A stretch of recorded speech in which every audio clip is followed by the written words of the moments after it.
Alexis! Pamangkin! Alexis! Oh, Uncle, bakit?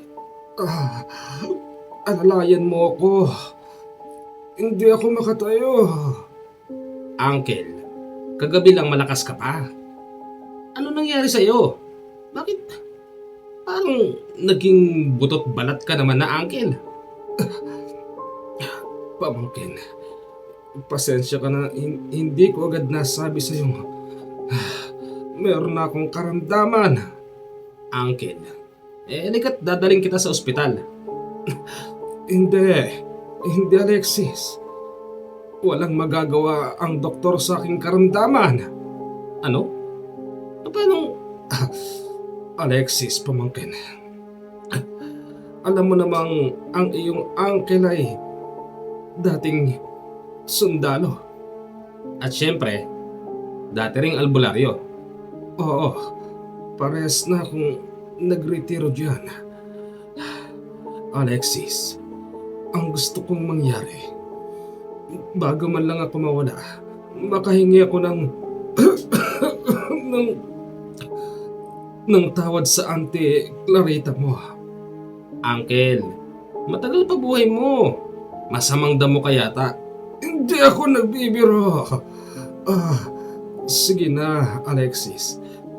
Bumiyahe tayo. Dalhin mo ako sa Auntie Clarita mo sa Bicol. Naku, Uncle. Mahirap yung sinasabi mong yan. Alam naman natin na abot hanggang ilalim ng lupa yung galit sa inyo ni Auntie Clarita. Sigurado ako, Alexis. Patatawarin ako ng auntie mo. Mabait yun. Hindi ako matitiis noon. Sige na nga, Uncle. Arkila ba ako ng sasakyan o kaya mong mamasero? May natitira pa akong pera dyan. Mag-arkila ka ng taxi. Sabihin mo, ihatid tayo sa Bicol. Kahit magkano. Babayaran ko. Ang taxi. Sige na, Alexis, pamangkin. Sige na nga.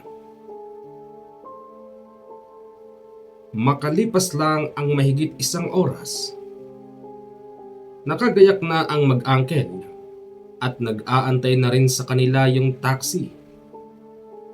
Tuwang-tuwa yung taxi driver dahil sa laki ng ibabayad sa kanya. Sabi nga nito, doble ang kita niya sa araw na yun. Pagdating sa lugar sa Bicol, agad na bumungad sa kanila ang kanyang Auntie Clarita na may hawak na walis tingting. Kasalukuyan kasi itong nagwawalis sa bakuran. Ang ante mo ba yan? Apo, Uncle. Auntie! Naku, mukhang masama yata ang timpla. Anong masamang hangin ang nagtaboy sa'yo rito, ha? Joey? Auntie, may sakit po si Uncle. Huwag naman nating dagdagan yung nararamdaman niya. Nako, Alexis, alam mo bang ginawa sa akin ng taong yan? Clarita, ako'y naririto upang humingi ng tawad sa'yo. Bakit? Mamamatay ka na ba? Ha, Joey? Hindi pa naman. Hindi naman pala. Tsaka, huwag mo sabihin, naubos mo na yung retirement fee mo.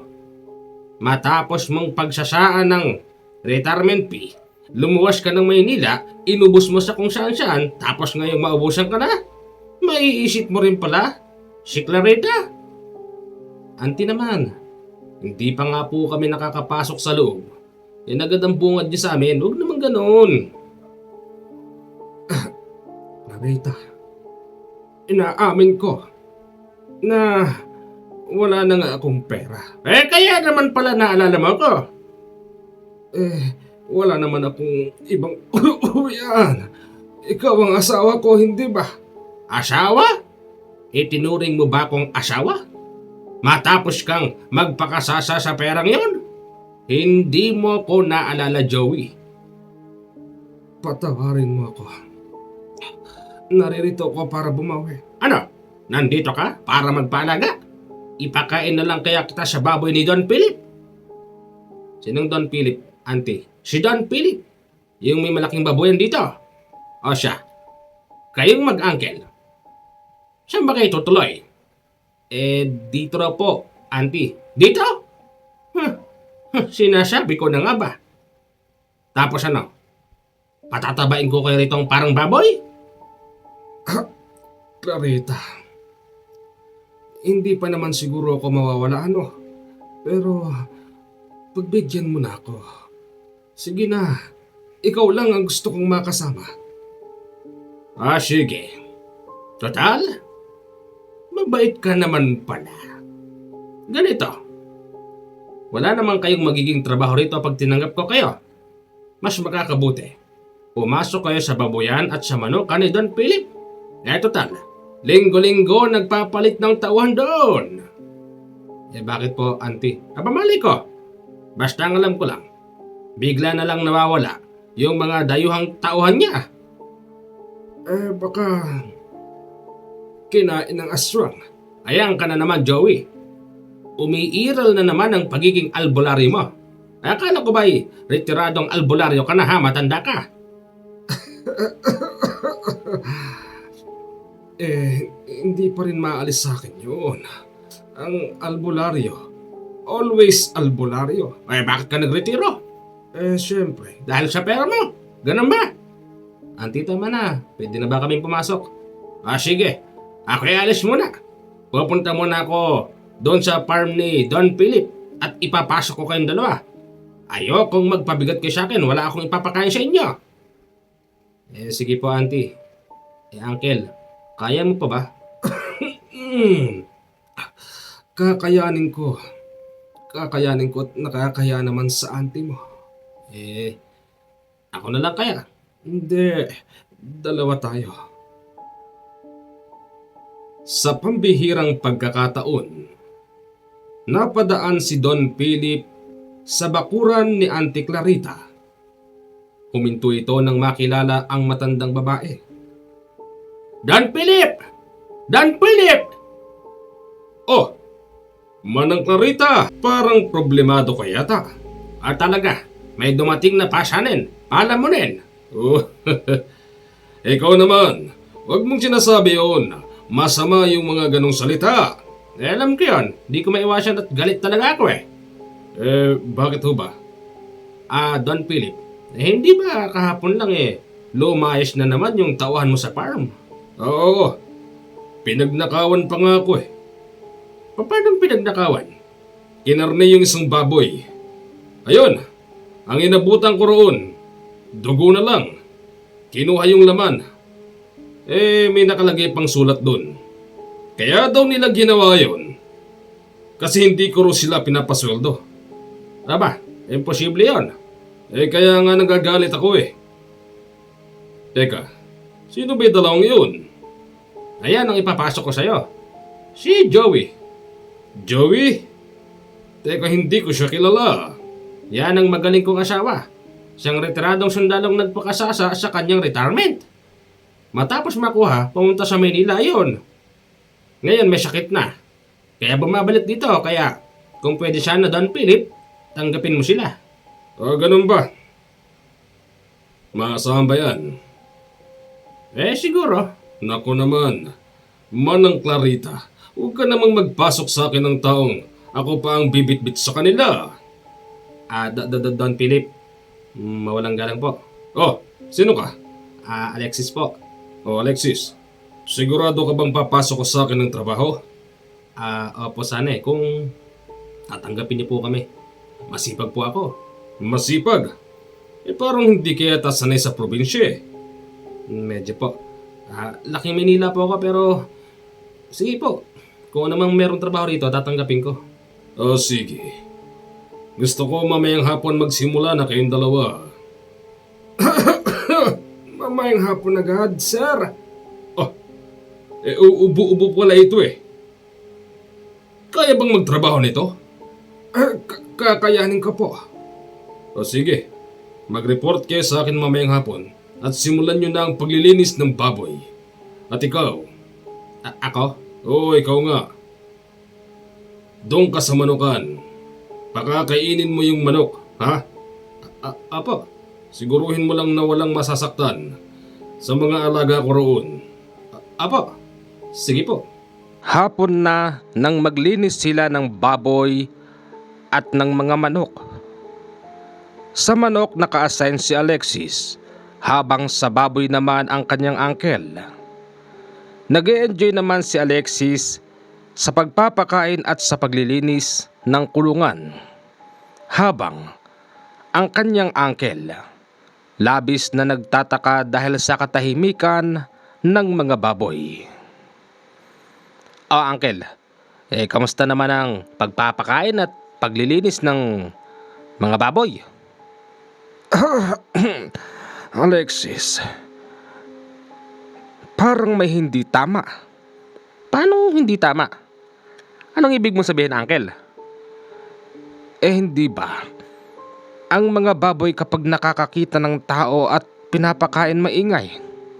Oh, anong meron doon? Tahimik yung mga baboy. Parang napaka-masunurin nila. Para bang nakakaintindi sila ng mga salita. Ganun ba? Bakit ba? Anong naisip mo ron? Parang may mali. Para bang may gusto silang sabihin sa akin na hindi nila mabanggit. Uncle, mukhang umaarya na naman ang pagiging albularyo nyo. Hindi ba retirado na kayo dyan? Oo nga, pamangkin. Basta, iba ang nararamdaman ko. Bukod sa mga baboy, parang pakawari ko meron pang ibang nakatingin sa atin dito. Sino naman? Wala naman dito si Don Philip. Ewan ko ba, pamangkin. Basta may mali. Hindi bale. Aaralin ko pa yan. Uncle, binigyan tayo ng trabaho. Para na rin hindi tayo maging pabigat kay auntie. Tapos mukhang gagawan mo pa yata ng drama. Hindi drama yon, pamangkin. Hindi ba nasabi ng auntie mo na linggo-linggo nagpapalit ng trabahador dito? Oh, saan napunta yung trabahador? Huwag sabihin kinain ng baboy. Yun na nga. Yun ang tinutumbok ko. Uncle talaga. Kung ano-anong sinasabi. Hindi totoo yun. Malalaman ko rin ang katotohanan, pamangkin. Sinisiguro ko yan. Hindi ako makapapayag na hindi mabibigyang hustisya yung pagkawala ng mga dating trabahador dito. At siya nga pala, ha, mag-iingat ka sa mga ibinibigay sa iyong pagkain, ha? Bakit? Kung bibigyan tayo ng pagkain ni boss, bakit di mo kakainin? Hindi sapat na binibigyan lang tayo ng kabutihan ng isang tao. At hindi lahat ng kabutihang ipinapakita ng tao ay dapat mong pasalamatan. Ano? Parang kakaiba yata yun, ah. Matalinhaga ka magsalita, Uncle. Ganyan ba talaga ang isang mahusay na albularyo? Pagkatapos mag-usap ng mag-uncle, required na umuwi sila sa bahay. Dahil malapit lang naman at hindi sila pwedeng basta na lang mag-stay doon. Joey, may baboy ka? Aba, syempre. Naglinis ako ng baboy eh. Maligo ka na.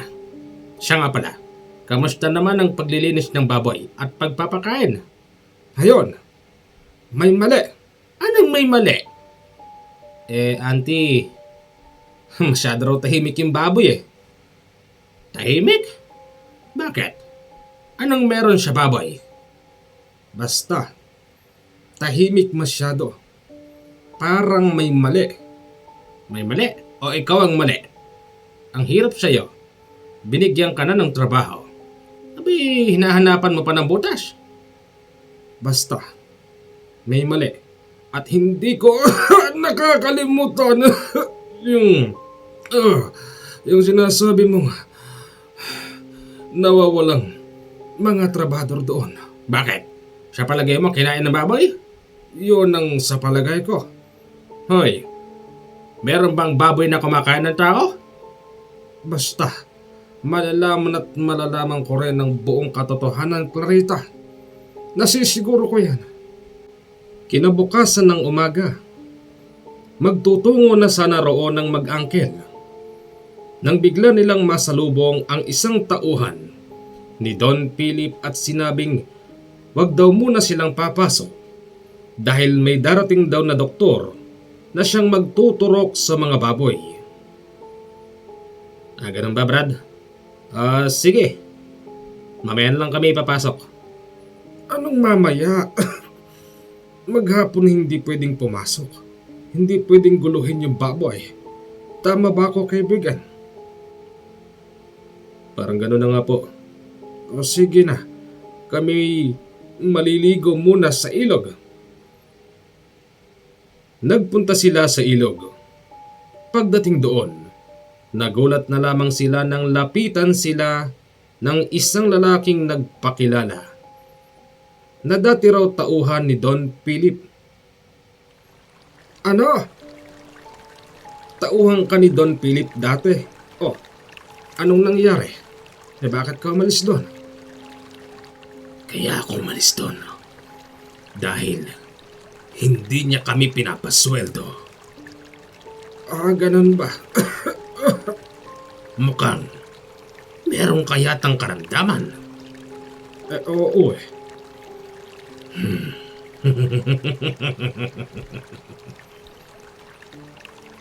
Anong nakakatawa, ha? Kung ako sa'yo, huwag ka nang magtagal doon. Mahirap na. Teka, gusto mo bang sumama muna sa kubo ko? Patitignan ko lang sa aking alaga. Yang sakit mo. Mas lalo ka kasing magkakaroon ng sakit kapag palagi mong nalalanghap. Yung amoy ng baboy.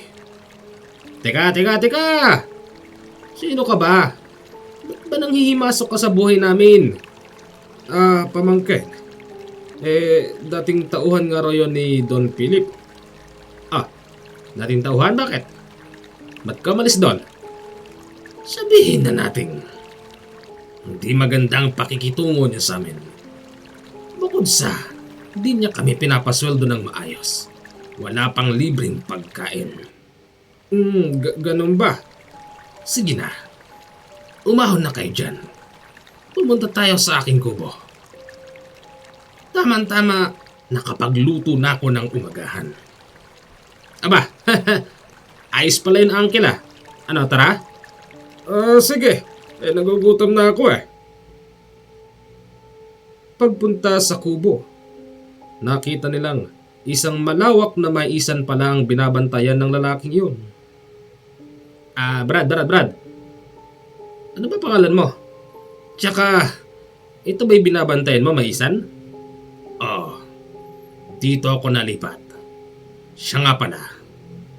Ako si Alex. Ano? Alex? Aba, ginaya mo ate pangalan ko eh. Hindi lang pangalan. Pati na rin ang hawig ng iyong muka. Ano ba naman yan, Alexis? Magkapangalan lang kayo. Pasok, kakain tayo. Habang kumakain sila, nagkwento yung lalaki. Ayon dito, marami na raw na walang mga tauhan doon. Pati siya, muntik na rin daw mawala. At ang kadahilanan mismo, si Don Philip. Stay-in daw kasi siya doon. Nagkataong, dumating si Don Philip bandang 1:00 ng madaling araw. Ginising daw siya nito sa kanyang tinutulugan. Dagdag pa niya, nung mga oras na yon si Don Philip daw, may kakaibang itsura. Mapupular raw ang mata na parabang adik. Tapos, kakaiba rin ang boses. Meron daw ibinigay sa kanyang styro na naglalaman ng pagkain. Inamoy daw ito ng lalaki bago niya kainin.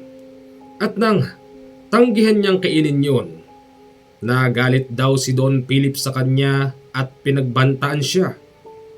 Dapat daw bukas wala na ito sa farm.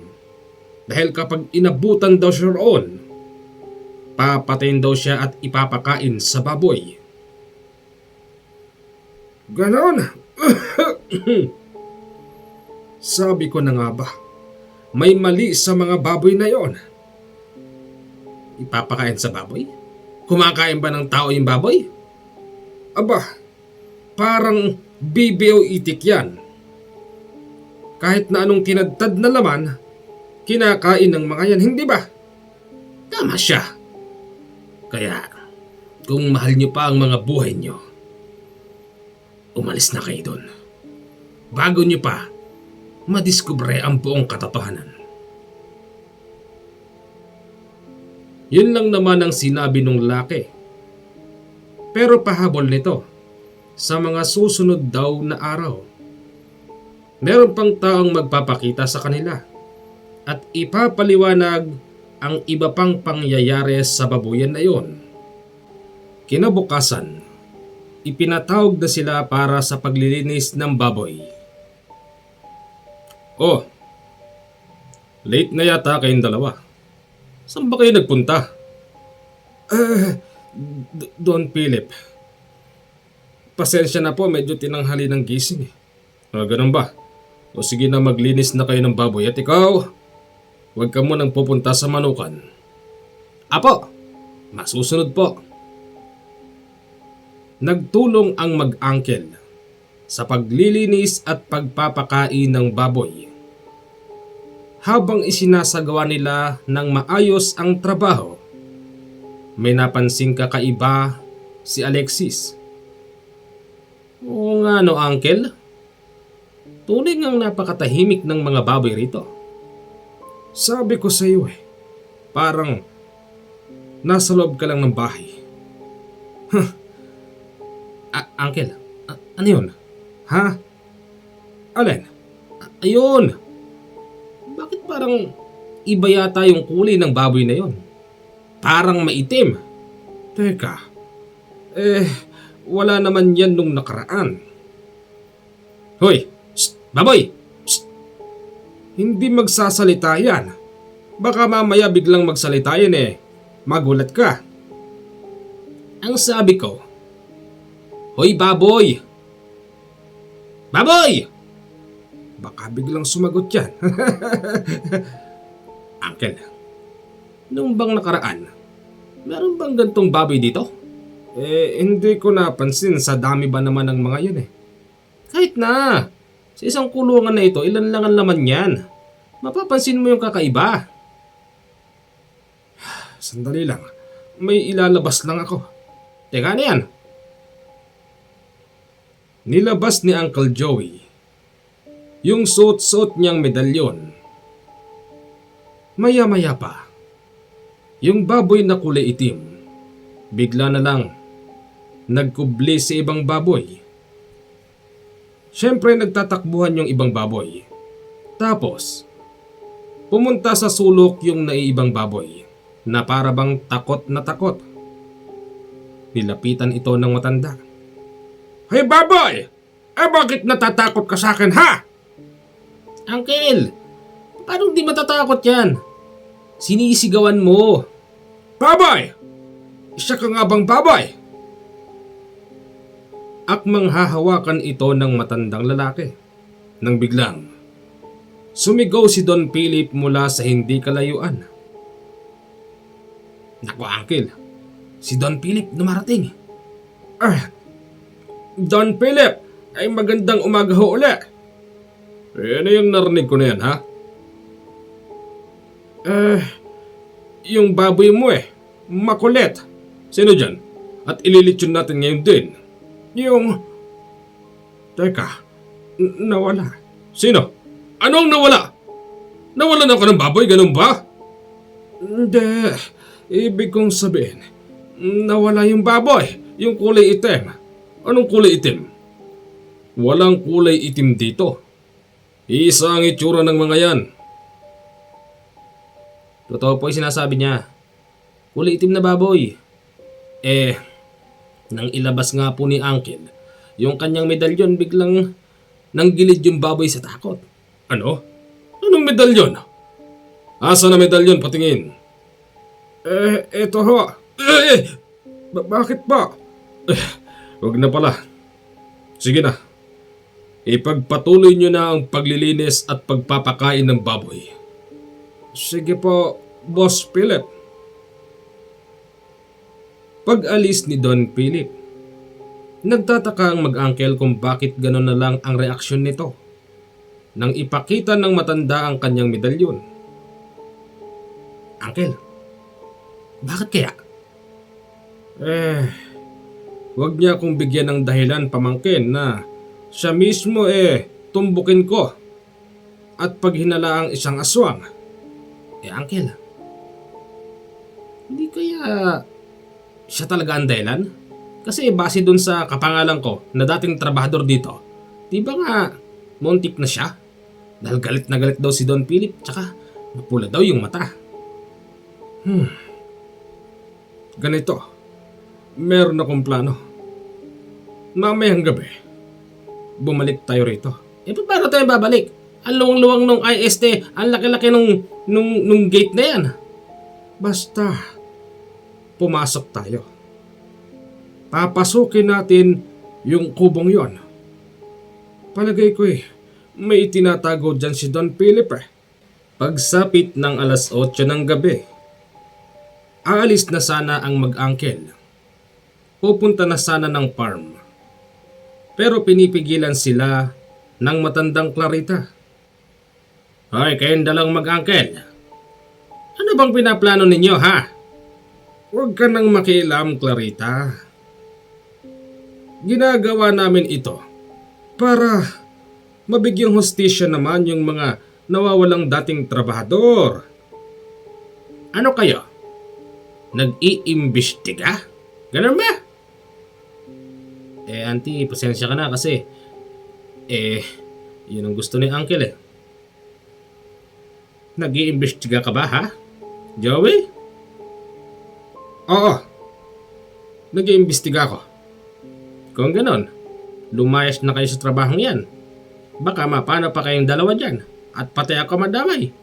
Hindi nyo alam kung anong kayang gawin ni Don Philip. Ang taong yan, sobrang bait, maraming tinutulungan, pero iba kong magalit. Ganon naman ang mga tao Lalo na yung may pera at merong sariling interes.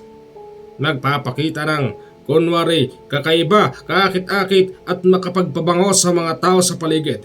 Pero, meron palang ginagawang masama. Baka nga, yung Don Philip na yan ay isang aswang. Matanong lang kita, Clarita, ano? Nung umalis ako rito noon, 10 taon na nakakalipas. Wala naman dati yung tao na yan. Kailan ba rito dumating yan? 4 na taon pa lang siya dito. At sa loob ng 4 na taon, marami na siyang natulungan. Pues, magkakaalaman tayo. Kahit naman ako isang retirado ng albularyo, hindi pa rin nawawala yan sa puso at isip ko. At isa pa, kapag napatunayan kong meron siyang kinalaman sa pagkawala ng mga trabahador doon, hindi ko siya pananagutin sa kamay ng batas. Pananagutin ko siya sa kamay ko. Ipapairal ko pa rin ang pagiging albularyo ko. Uncle, ano? Marshalo ba, Marshalo? Tumahimik ka dyan. Anong Marshalo? Hoy, panahon ni Marcos yun. Ganun ba? Palibhasa, hindi ka pa kasi tao nung panahon na yon. Oo na. Di na kung hindi. Huwag mo na akong turuin dyan, Uncle. Ay kayong dalawa, lumubay kayo. Huwag nyo nang ituloy ang binabalak nyo. Kapag kayo nahuli doon ni Don Philip, yari talaga kayong dalawa. Hindi napigilan ang mag-angkel. Inantay lang nilang makatulog si Auntie Clarita. Pumunta sila ng babuyan. Magmula roon si gate, dinig na dinig nila yung matinding ingay ng baboy. Pero habang papalapit na sila doon, unti-unting tumatahimik yung mga maiingay na baboy. Shh. Uncle, nawala yung ingay. Kaya nga, May kakaiba talagang nangyayari dito. Teka, tao ba yun?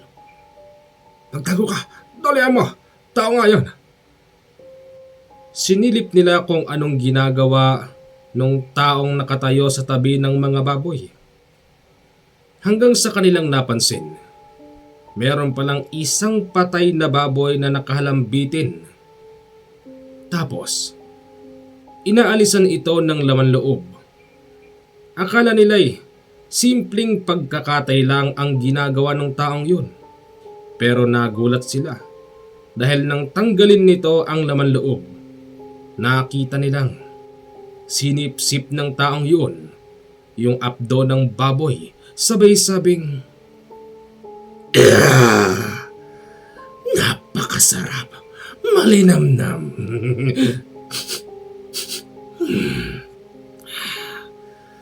May tao.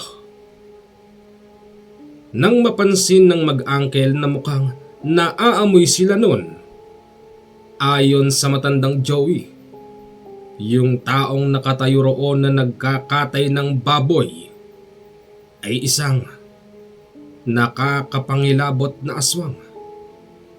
Mabilis nilabas ng matandang Joey ang kanyang medalyon, dahilan kung bakit napatingin ito sa kanila. Uncle, bakit mo nilabas yan? Nakita tuloy tayo. Talagang makikita tayo niyan. Nauwi na nga tayo eh. Teka, yan yung lalaking... Oo, tama. Siya nga yan, Uncle. Oo, siya ito, yung nakilala natin sa ilog. Maya-maya pa, lumapit sa kanila ng tuluyan ang lalaki. Anong ginagawa niyo rito? Ha? Ikaw, anong ginagawa mo rito? Kami, trabahador kami rito. Pero hindi kayo dito natutulog. Anong ginagawa niyo rito? Huwag niyo sabihin, nakita niyo ang ginawa ko. Oo, nakita namin. Bakit mo ginagawa yon? Naniningil lang ako. Maraming dapat pagbayaran sa akin. Si Don Philip. At kung kinakailangan, ubusin ko ang lahat ng baboy dito gagawin ko. Anong gagawin mo ron sa kinatay mo? Tsaka, huwag ka magagalit ha. Nakita namin. Yung apdo ng baboy parang hinigop mo yata. Apdo? Apdo lang ba yung nakita mong hinigop ko? Pati yung dugo. Hinigop ko na. Walang maski isang patak ang natira. Ngayon, yung baboy na yan, dadaling ko sa palengke. Ibebenta ko doon. Mukhang malaki yatang galit mo kay Don Philip. Talaga! Meron pa akong hindi na ikukwento sa inyo. Naging limitado lang ang pagkukwento ko sa araw na yon. Dahil alam kong may nakikinig sa maisan. Si Don Philip ay isang aswang. Aswang? Oh, isa siyang aswang. Maraming mga nagtrabaho rito ang totoong nakakaalam. At sa oras malaman ang katotohanan, pinapatay sila ni Don Philip. Kaya walang nakikitang katawan. Ipinapakain sa baboy. Malakas kumain yung baboy dito, lalo na yung kulay itim. Ay Brad, huwag mo naman kami lokohin, no? Hindi totoo yan. Tumahimik ka, Alexis. Sa palagay kayo may katotohanan. Pero teka, aminin mo o hindi, duda rin ako sa'yo eh. Aswang ka rin, hindi ba? Ano? Paano mo nasabi? Aswang ka rin. Ha? Huwag mong itapat sa akin yan. Matanda ka. Nakakabastos ka na. Hindi ko malaman kung sino bang nagsasabi sa inyo ng katotohanan. Parehas naman pala kayong aswang. Oo, totoo yun. Si Don Philip, tumakas na tayo. Tumakas na tayo, mamaya na tayo mag-usap. Tumakbo sila papalabas sa farm. Pero nagulat sila dahil sa gate. Nakaharang na si Don Philip. Don Philip, magpapaliwanag po ako. Don Philip, magpapaliwanag po kami. Wala nang dapat pang ipaliwanag. Nakita at narinig ko ang lahat ng inyong pinag-uusapan. At ikaw pala ang kumakatay ng baboy ko rito. Kaya pala halos gabi-gabi nawawalan ako ng alagang baboy. Don Philip, isa kang masama. Nagkukubli ka sa ginagawa mong kunwaring kabutihan. Aminin mo, ikaw ang nagpapatay sa mga trabahador dito. Hindi totoo yan. Ang bawat taong mawawala may buhay. Natural, may buhay ang mga tao. Ang ibig kong sabihin, mahalaga ang buhay. Sa oras mawala ang isang tao, nagsasagawa ng investigasyon ng mga otoridad. Nang mapasok ka ba rito sa akin, may nag-imbestiga ba? Wala, kasi lahat sila nagsiksi-uwi. Ngayon kung ako may inyong tinutumbok at pinagbibintangang pumatay sa kanila, nagkakamali kayo. Ididimanda ko kayo. Bukas na bukas din. Nakapagtataka. Ang isang aswang? Magdidimanda? Don Philip, gabi ngayon, madilim.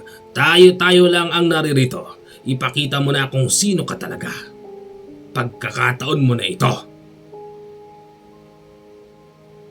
Ayaw maniwala ng dalawa sa pinagsasasabi ng isa pang Alex. Ganun pa man, pilit siyang nagpalit din ng anyo. Maya-maya pa si Don Philip ay nahawahan na rin. Aswang! Aswang nga sila, pamangkin! O hindi, totoo nga. Pero kahit kapwa sila aswang, kapwa rin silang naglaban. Sa harapan ng mag-angkel, bumulag tayong dalawa. Kita nila yung kapwa matutulis na kuko na bumabaon sa kani-kanilang katawan. Napalayo bahagya ang mag-angkel at pinanood ang nangyayari. Habang naglalaban ang dating mag-amo, napag-isip ng mag-angkel na umuwi muna sa kanila at ipagkibit balikat ang mga nasaksihan sa gabing yun. Ano nangyari sa lakad nyo? Walang nangyari. Auntie, wala po yun. Sigurado kayo ha? Opo. Sa loob ng magdamag, inisip nila ang nangyari at inaasahan din nilang pupuntahan sila ni Don Philip sa gabing yon. Pero hindi nagpunta yung may-ari ng farm. Uncle, bakit? Palagay ko, sisisantihin na tayo nun. At siguradong pagbabantaan pa tayong dalawa. Sigurado yun. Anong dapat natin gawin? Palagay ko, Uncle, parang napasama pa yung pagpunta natin dito sa Bicol. Anong gagawin natin? Di umalis na tayo rito. Di ba? Pamangkin, sa palagay ko na mukhang mabait naman si Don Philip. Basta't hindi lang natin isisiwalat yung mga nalaman natin. Uncle, nakalimutan mo na ba? Ikaw na rin ang nagsabi, bibigyan mo ng hustisya yung pagkawala ng mga tao. Di ba? Parang nag-aalangan na ako eh. Nag-aalangan? Uncle, ikaw ang nagsimula nito. Kaya wag mo sabihing nag-aalangan ka. Basta pamangkin. Para bang natakot na ako eh. Bakit? Nung dati ka bang albularyo? Wala ka bang nakalabang aswang? Wala naman. Paano may makakalaban na aswang yan? Puro hilot-hilot lang ang alam niyan. Tapos pag-aatang. Ikaw naman, Clarita. Hinihiya mo ako masyado sa pamangkin natin. Bakit? Totoo naman ah. Sa araw na yon, naisip ng mag-angkel na uminom. pampaalis daw ng problema. Habang umiinom sila, sinamahan sila ng isa pang taong dating kakilala rin ng kanyang Uncle Joey. Paring Joey, dumating ka pala. Kailan pa pare? Pare! Si paring Simon. Pamangkin, kumpare ko yan. Tata Simon, kayo pala. Kamusta na ho kayo? Eto mabuti. Dumating pala yung kumpare ko, di ko alam. Tagay tayo pare. Teka nga pare. Bakit parang problemado ka yata? Hindi. May iniisip lang. Ganon ba? Pare, baka may maitutulong ako sa'yo. Wala. Uncle, si Don Philip. Nako, nalintikan na. Nilapitan sila ni Don Philip.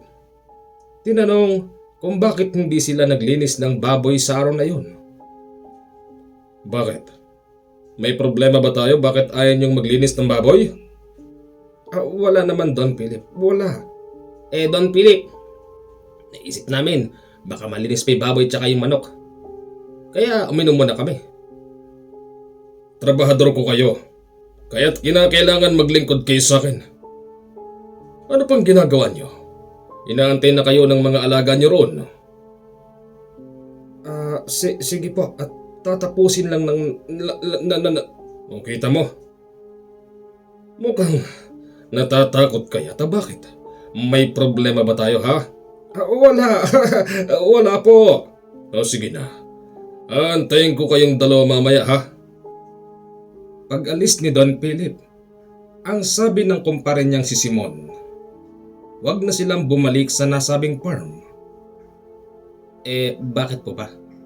Ano po bang nalalaman niyo tungkol dun sa farm? Alam mo, Ang farm na yan, lalo na yung may-ari, hindi yung kumukuha ng mga tauhan na taga rito. Purong mga dayuhan. At swerte na akong tumagal ng 1 buwan ng mga tauhan dyan. Ganun ba? Bakit pare? Ano bang meron? pare, alam ko pare may alam ka. Dati kang albularyo, hindi ba? Oo pare. Bakit ba? Pare, may bulong-bulungan dito na yung dayuhang si Philip may ginagawang kabalbalan. Dediretsahin na kita pare. Yung taong yan ay pinagbibintangang aswang dito sa amin. Ganun ba? Pare, sa pagdating mo muli rito sa baryo natin, nasisiguro ko pare na ikaw na ang maging susi at sagot sa lahat. Pare, sa pagkakaalam ko nagsigsiuwian daw yung mga dating tauhan. Hindi pare, hindi totoo yun. Pagkatapos nilang uminom, pumunta sila sa farm. Inaasahan na ni Uncle Joey at ni Alexis na kukumprontahin sila ni Don Philip. Mabuti naman at pumunta kayo rito.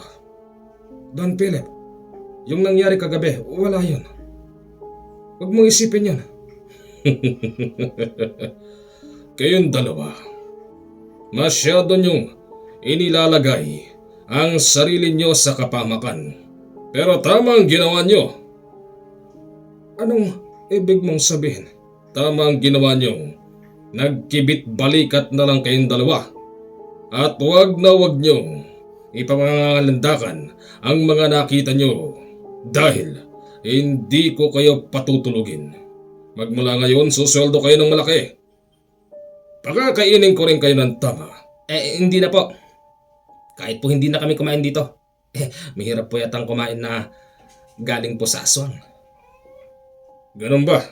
O sige, pakainin ng baboy at manok. Sumunod na sila sa ipinag-uutos ni Don Philip. Laking gulat nila dahil pagkatapos inabutan sila ng pera. Uncle, nakakatakot na ron. Huwag na tayong bumalik doon. Hindi na talaga. Ayoko nang bumalik doon, Alexis. Hindi sila nagpaalam na hindi na sila babalik pa sa farm. At yung nakuha nilang pera, eksakto na raw yun para sa kanila. Kinagabihan, patulog na noon ang mag-angkel nang biglang kumalabog yung yero ng bahay. Duda na noon ang matandang Joey dahil alam niyang hindi pusa o aso ang nasa itaas ng bubong. Napakalaki kasi ng yabag na para bang galing sa isang malaking tao na nasa bubong. Uncle, ano yun? Kumakamot! Shh! Baka akala nitong taong ito, hindi ko siya lalabanan. Kung ako isang retiradong albularyo, pues ibabalik ko ang dating sino ako. Kahit ba hilot-hilot o atang-atang lang ang kaya kong gawin. Aba, meron naman ako na itatago na kaalaman kahit na papaano. Ganun ba? Maya-maya pa ang kanyang Auntie Clarita. Lumabas ng bahay bit-bitang itak.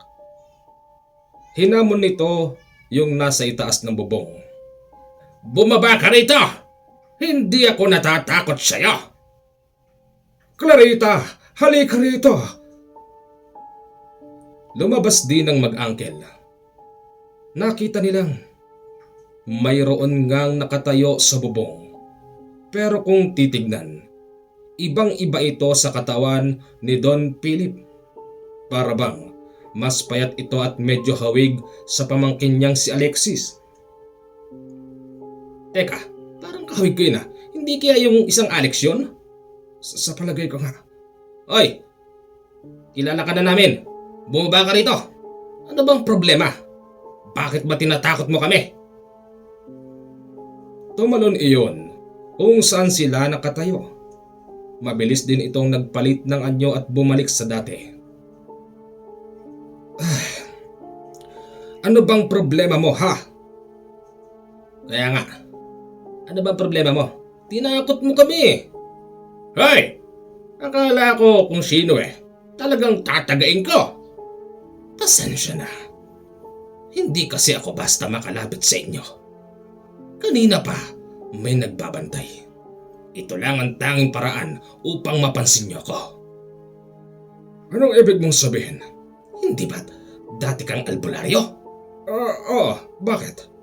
Kung ganon, yung taong nag-utos sa akin upang manmanan, yung Philip na yan, kikitain natin mamayang madaling araw. Anong ibig mong sabihin? Kung hilot at atang lang ang kaya mong gawin, pues yung taong kikitain natin, ibabalik ka sa dati at bibigyan ka pa ng kakaibang abilidad. Ganon? Oh. Sige na, matulog na kayo. Babantayan ko kayo sa magdamag. Nariyan lang paikot-ikot yung mga aso ni Don Philip. Mga aswang ang mga yon. Sige. Nagkaroon pa ng sabuatan sa gabing yon. Hindi rin makatulog ang mag-angkel pati na rin ang kanyang Auntie Clarita dahil sa sunod-sunod na pag-alulong ng mga aso hanggang sa sumapit na ang alas 5 ng madaling araw. Doon pa lang tumigil yung mga ingay ng aso.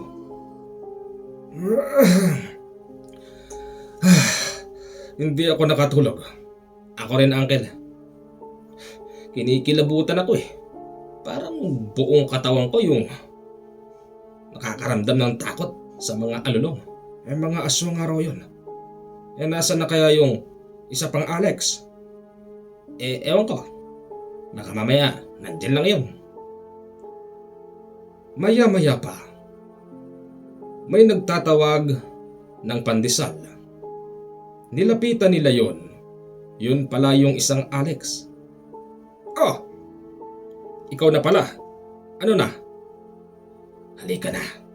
Nagkunwari lang akong nagtitinda. Nariyan pa rin sila. Umiiral pa rin sila kahit nakatirikan na ng araw. Madaling araw pa. Basta, aalis tayo. Huwag kayong magpapahalata. Sundan niyo ako. Iwanan niyo na si Manang Clarita kasi hindi naman niyang gagalawin. Tanging kayong dalawa lang. Sige. Pamangkin, gumayak ka na. Opo, Uncle. Palihim silang umalis sa bahay.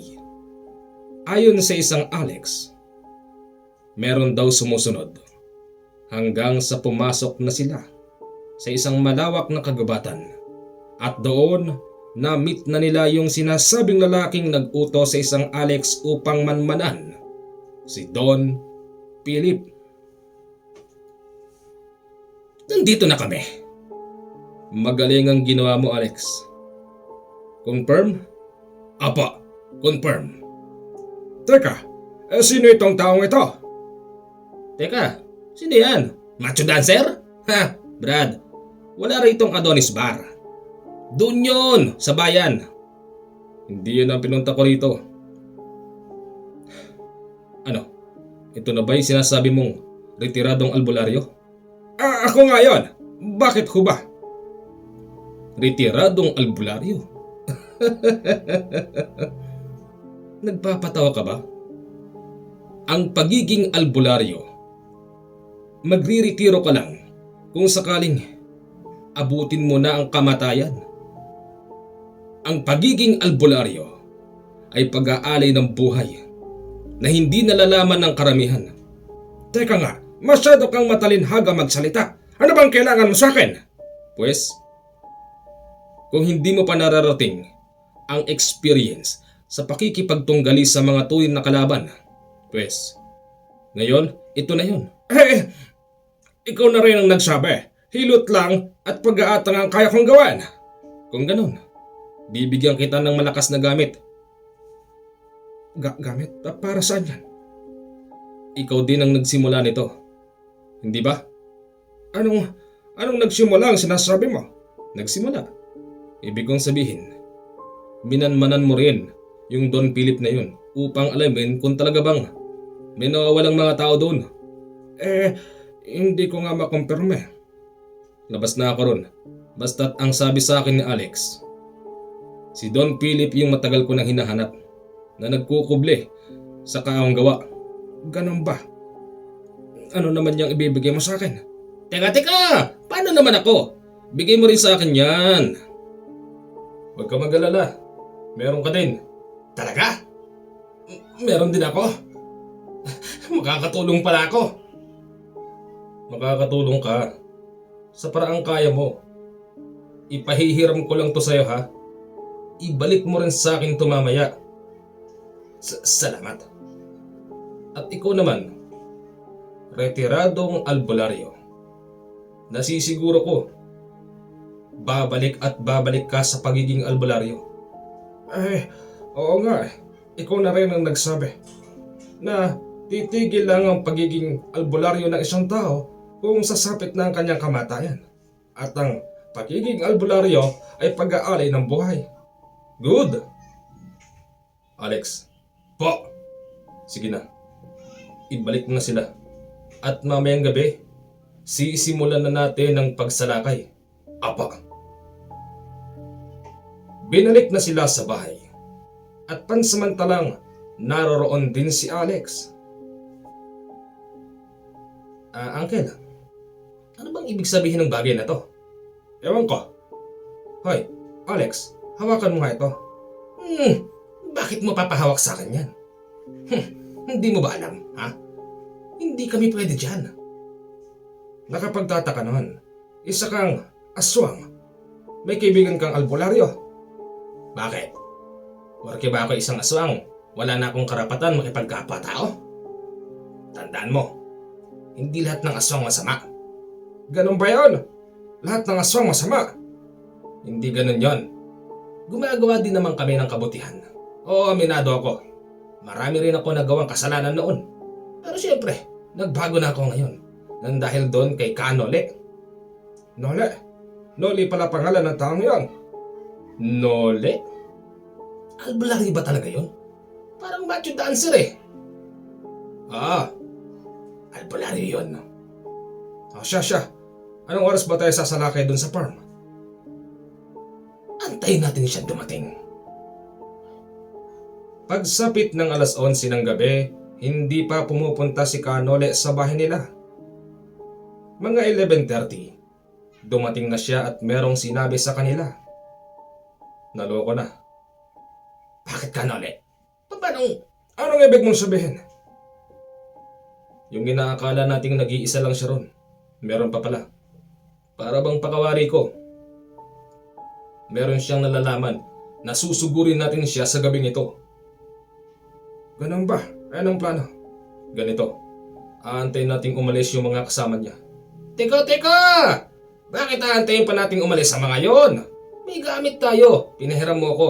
Pagkakataon na to para makipagbardagulan ako sa mga yon. Hindi ganun kadali yun. Kailangan mo rin mag-isip. Hindi puro tapang. Gagamit ka rin nito. Ng ano? Ng ulo? Okay, sige. Sabi mo yan. Mga bandang 2:00. Nauna na si Canole doon. Pagdating sa lugar, wala na maski isang tao. At ang pinagtataka nila, maski isa ring baboy wala na. Wala nang mga baboy. Saan kaya napunta ang mga yon? Sa palagay ko, dinispatcha na nila at lilipat sila ng ibang lugar. Hindi. Palagay ko, nandito pa rin si Don Philip. Anong ibig mong sabihin, pamangkin? Ay no? Si Don Philip nga yan! Kapwa sila napatingala sa itaas. Bilog na bilog ang buwan. At nakatapat doon si Don Philip habang lumulutang at kumakawag. Ang malaki nitong pakpak na parang sa paniki. Umaangil yon ng napakalakas. Mukhang nagbibigay ng hudyat sa isang malakihang pagsalakay. Nalinlang sila nung oras na yon. Akala nila'y wala ng iba pang mga bisita pero naroroon lang pala at nagtatago. Magsisyanda kayo. Ayan na sila! Ha! Patayan na ito! Panahon na ng paniningil. Paniningil? Bakit? May utang ba kami sa'yo? Bumaba ka kaya dyan? Ginugalangan mo kami. Ginagamitan mo kami ng malapaniki style mo dyan. Pamangkin, huwag mong bibiruin yan. Napakadelikado niyan. Nariyan na sila. Marami sila. Asan? Ayun! Ayun! Sumugod na ang mga kasamahan nito. Nadihamak mas marami ang bilang kesa sa kanila. Nauna si Canole at hinawi silang lahat at sinabing wala mo nang makikialam. Diyan lang kayo. Akong bahala rito. Canole, mag-iingat ka kay Don Philip. Nole! Talaga nga naman. Kakaiba ang abilidad mo. Kahit saan ako magpunta, hinahanap mo ako? Oo. At nagtago ka pa sa pangalang Philip. Nakasanayan na yan. Yan ay tatawag ko sa'yo.